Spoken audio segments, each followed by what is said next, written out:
Welcome back to my channel पर मैं next लेकर आ चुका हूँ वैलेंटाइन डे सीजन 3 का एपिसोड 4। तो इस स्टोरी को स्टार्ट करते हैं। उससे पहले प्रीवियस स्टोरी को नहीं देखा तो जाकर देखिए, लिंक डिस्क्रिप्शन में है। तो स्टोरी को स्टार्ट करते हैं बिना किसी देर की। स्टार्टिंग होती है, हमें अगले दिन का सीन दिखाया जाता है। मिसो आराम से सो रहा था क्योंकि आज संडे का दिन था और तभी अचानक से उसके बेड में रिंग होने की आवाज आती है। मिसो उठता है और अपने बेड से कॉल रिसीव करता है। बर्डमैन बोलते हैं, तुम सभी को अर्जेंटली मीटिंग स्पॉट पर पहुंचना है, मुझे तुमसे कुछ काम है, तुम बाकी सबको इन्फॉर्म कर देना। तो क्या ठीक है बर्डमैन, बस इतनी छोटी सी बात के लिए आपने मुझे कॉल किया था। लेकिन बर्डमैन बोलते हैं, अरे इतनी छोटी सी बात क्या, अर्जेंट काम है इसलिए कॉल किया है, प्लीज अब तुम बाकी सब परमैन को इन्फॉर्म कर दो और तुम भी आ जाना टाइम पे। पता है लेकिन वो अर्जेंट काम क्या है मुझे तो बता सकते हैं, मैं परमैन टीम का लीडर हूँ, मैं उन सभी को इन्फॉर्म कर दूंगा, वहां पर आने की क्या जरूरत है।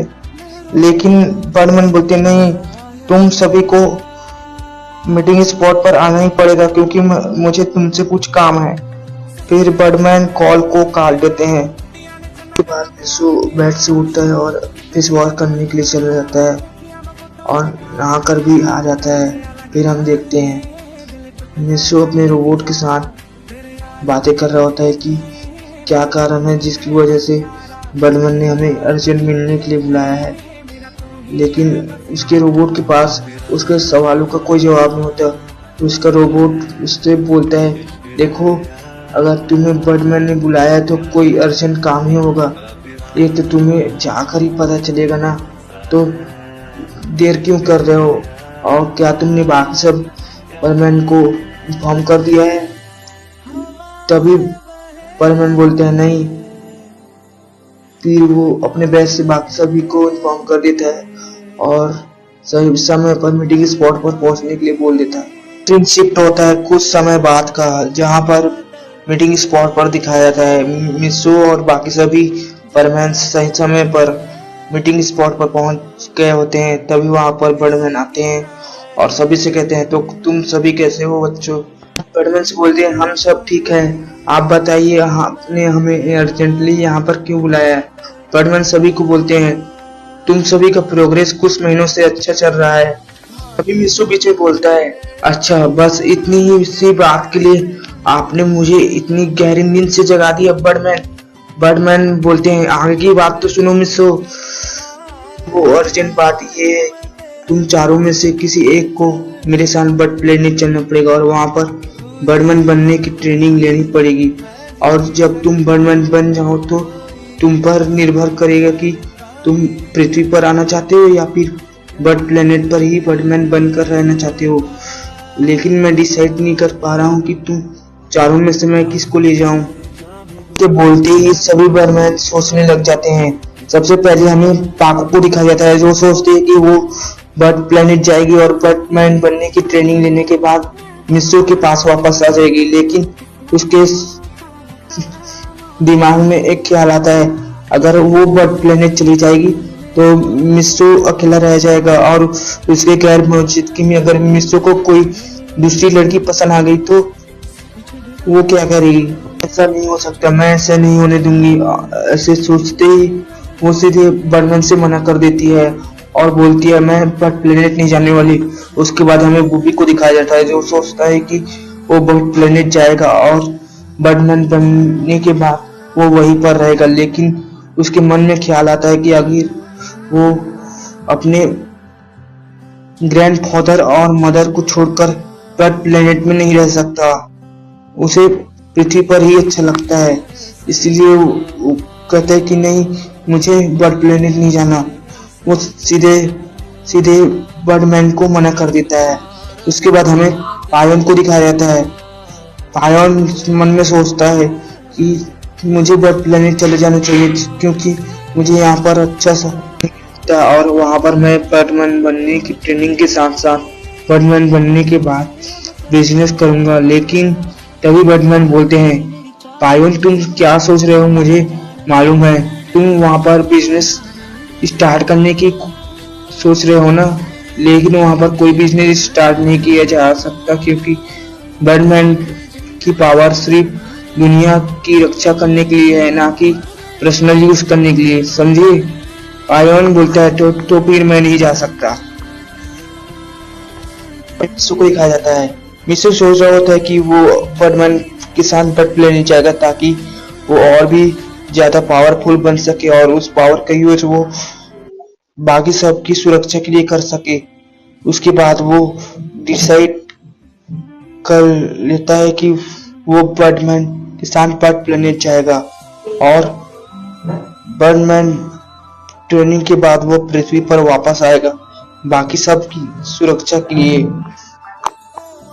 और अब वो बर्डमैन को बोल देता है कि वो बर्ड प्लेनेट जाने के लिए रेडी है क्योंकि उसे सबकी सुरक्षा करना है।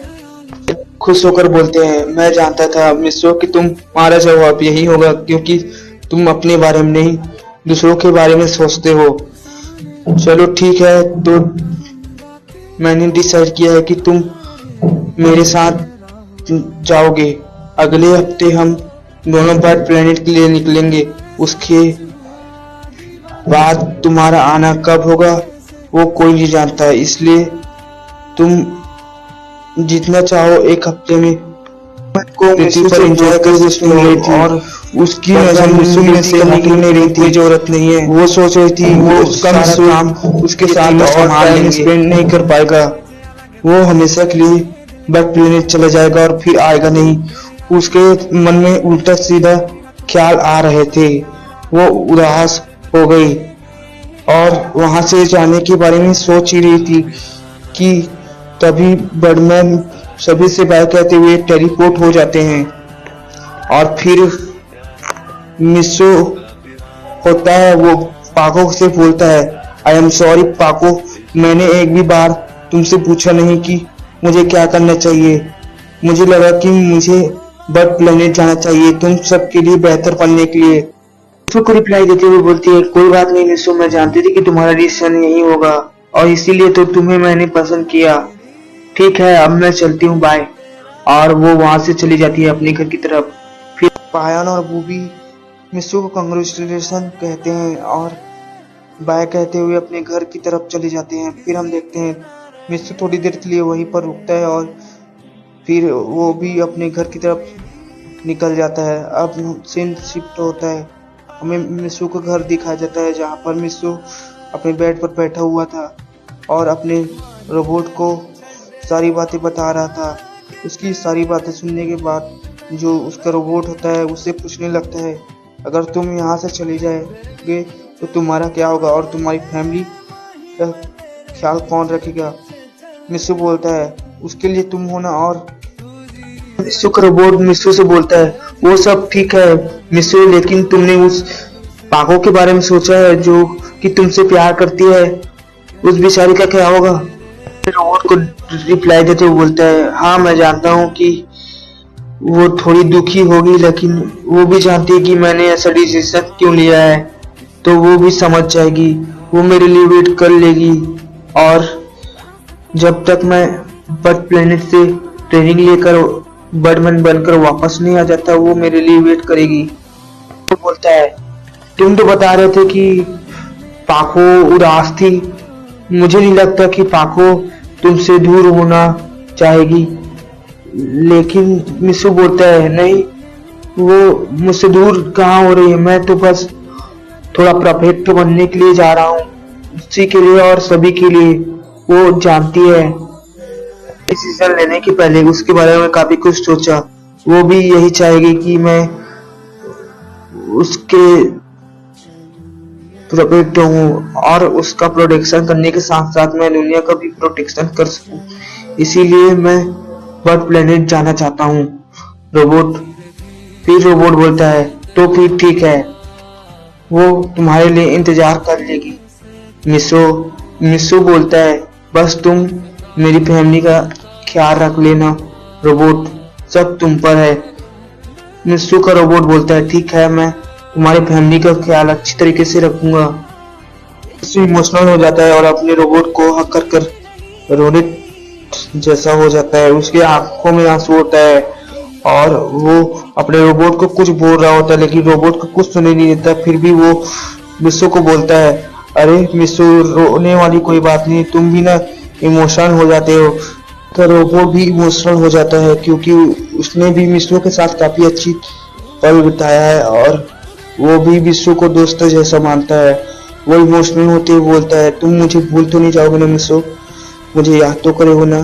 फिर मिस्सू रिप्लाई करते हुए बोलता है, अरे दोस्तों जैसे रोबोट को कौन भूल सकता है।